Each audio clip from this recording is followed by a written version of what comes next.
Stop scrolling for just a second.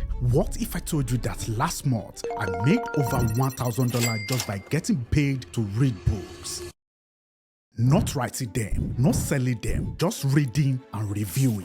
And before you think that sounds too good to be true, let me show you the exact PayPal notifications on my phone right now. This isn't some get-rich-quick scheme. This is my real story about making money online reading books, and I'm about to break down exactly how I did it. Now, I know what you're thinking. Getting paid to read? Come on, that is impossible. Trust me, I thought the same thing 6 months ago when I was broke, scrolling to my bank account that looked like a ghost town. But here is the thing, why most people are grinding away at survey apps making pennies per hour. I discovered legitimate platform that actually pay real money for reading and reviewing books. Today, I'm sharing my complete 4-step journey from skeptical broke student to making 4 figures. I show you the exact platform I used, my biggest wins, my epic fails, and most importantly, how you can start doing this too. But here is what I'm not going to tell you. I'm not going to sugarcoat the failures, the rejections, or the time I almost gave up completely. Because if you are going to do this, you need to know the whole truth. Let me take you back to where this all started. Picture this, it's 2 a.m. I'm stressed eating ramen again, and my bank account is looking sadder than my dating life. I stumbled across this platform called Online Book Club while procrastinating on my economics homework. Now, here is what most people mess up with paid reading opportunities. They see first review is unpaid and immediately bounce, but I was desperate enough to give it a shot. I picked this romance novel, not my usual genre, but hey, money is money. Spent about 3 hours reading it, wrote an honest review and submitted it. 2 weeks of silence, nothing. I started thinking I'd be scammed or that my review was terrible. I checked my email obsessively, refreshing few hours like I was waiting for college acceptance letters. Then it happened. Congratulations, you have been approved as a reviewer. My first paid gig, a 200-page thriller that paid $35. I'm not gonna lie, I literally did a happy dance in my dorm room. That $35 felt like winning the lottery because it proved this wasn't just some internet myth. That first book took me about 4 hours to read and review. That is almost $9 per hour, which was already better than my campus coffee shop job. And I was doing something I actually enjoyed. But here is what I don't know yet. This $35 was just the beginning. What I discovered next will completely change my financial situation as a student. Once I proved this worked, I get systematic about it. Remember, I am a broke student. I needed to maximize every opportunity, but I made a crucial mistake first. I thought I could just stick to one platform and coast. Wrong. Online Book Club had limited opportunities. I was competing with hundreds of other reviewers. I needed a bigger strategy, so I did what any smart student would do. I researched every legitimate platform, Reddit Discovery, K-Course reviews, and book browse. Here is where things got interesting. I discovered that different platforms pay different rates for different types of books. Online Book Club was great for fiction, paying $5 to $60 per review, but K-Course, they were paying $50 for professional reviews for indie books. The cash, you needed to sound like you actually know what you're talking about. So I studied. I read professional book reviews, learned the terminology, figured out what publishers actually wanted to hear. My first K-Course application rejected. My second rejected. My third finally accepted.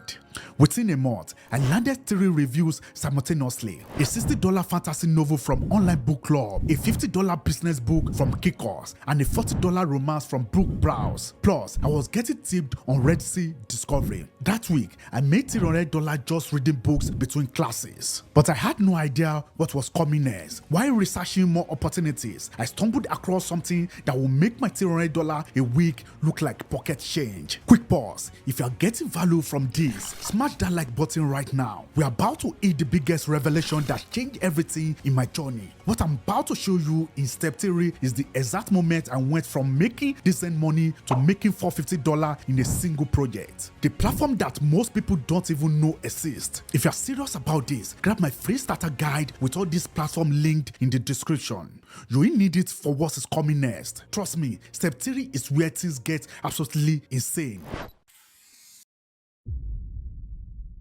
The discovery. While researching more opportunities, I stumbled across ACS, Amazon Audiobook platform. They were looking for a voice actor to narrate books. And when I saw the pay raise, I thought it was a typo, $200 to $400 per finished hour. I be honest, I was terrified. I had never done voice acting before. My voice cracks when I'm nervous and definitely don't sound like Morgan Freeman, but the money was too good to ignore. I applied for a short romance novel, about 3 hours of finished audio. The author was offering $150 per finished hour, which meant $450 for the entire project. I recorded my audition on my phone using a closet full of clothes as a makeshift sound booth. 3 days of checking my email every hour. I was confused, I embarrassed myself. My roommate was getting annoyed with me constantly asking, does my voice sound wide to you? The life-changing email came in. Congratulations, you have been selected as the narrator for. I literally screamed. My neighbors probably thought someone was being murdered. The reality, that project took me about 2 weeks to complete, working maybe 2 to 3 hours per day, coding when I messed up,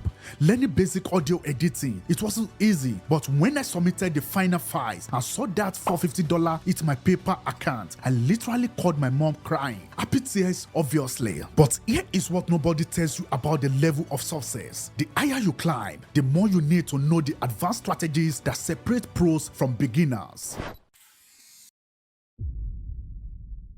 The myself sheet came in. After that $450 success, I got cocky. I applied for a massive fantasy audiobook, 12 hours of finished audio at $200 per hour. That is $2,400. I was already planning my spring break trip. I didn't get it, or the next 5 after that. Here is what I learned for every gig I landed. I was applying 5 to 10 others. Authors want specific accents. Others want professional experience I didn't have. That $450 audiobook, it wasn't just 3 hours of reading. It was 3 hours of finished audio, which required about 15 to 20 hours of actual work, re-recording when I messed up, editing and dealing with background noise from my roommate's Netflix binge. My first reviews were honestly pretty bad. I was too nice, didn't provide constructive feedback, and basically just summarized the plot. It took time to develop a voice and style that authors actually valued. But here is why I kept going. Even with all the challenges, I was still making more per hour than any campus job, and I was building skills in writing, voice acting, and digital marketing that would help me long after graduation. Once I treated this like a real business, tracking applications, improving my skills, building relationships with authors, everything changed. The rejections became learning opportunities. The successes became stepping stones to bigger projects. After 6 months of treating this professionally, I had made over $2,500 from reading and reviewing books. So here is the bottom line. Those 4 steps took me from broke student earning $2,500 in just 6 months. That covered my entire mid plan, helped with textbooks, and gave me enough left over to actually have a social life. The real secret is not about finding some magic platform that pays you hundreds for doing nothing. It's about being strategic, consistent, and professional with legitimate opportunities. Start with book review platforms to build your reputation, then consider branching into audiobook narration if you're comfortable with that. My 3 biggest tips. First, always be honest in your reviews. Authors can spot fake enthusiasm from a mile away. Second, diversify across multiple platforms because relying on just one is risky. Third, treat every gig professionally, even the small ones, because reputation is everything. Your next step, if you are ready to turn your reading habit into actual income, I've put together a free guide with all the platforms I use, my application templates, and my review writing framework. The link is in the description below. But before you go, next week, I'm dropping a video about 5 biggest mistakes I made when starting out, including that 12-hour fantasy epic I mentioned that almost broke me financially and mentally. Here is a preview. I agreed to narrate a massive fantasy series for way too little money, spent 3 weeks on it, and the author rejected the entire thing because I mispronounced one character's name throughout the entire book. The email I got was, let's just say it wasn't pretty. Why you need to watch? I show you the exact red flags to avoid, the contract terms that save you, and how to protect yourself from authors who try to take advantage of new narrators. Trust me, this one mistake cost me $800, almost made me quit entirely. Take action now. Drop a comment below with which step you are starting with. Step 1 with book reviews, or you are brave enough to jump straight to step 3 with audiobook narration. I read every comment and I personally help you avoid the mistakes I made. Hit the subscribe button because next week's disaster story will save you from making the same expensive mistakes I did. And remember, you don't need loud moves to make real money. Sometimes the quiet wins pays the bills. I see you in the next one, and you're welcome.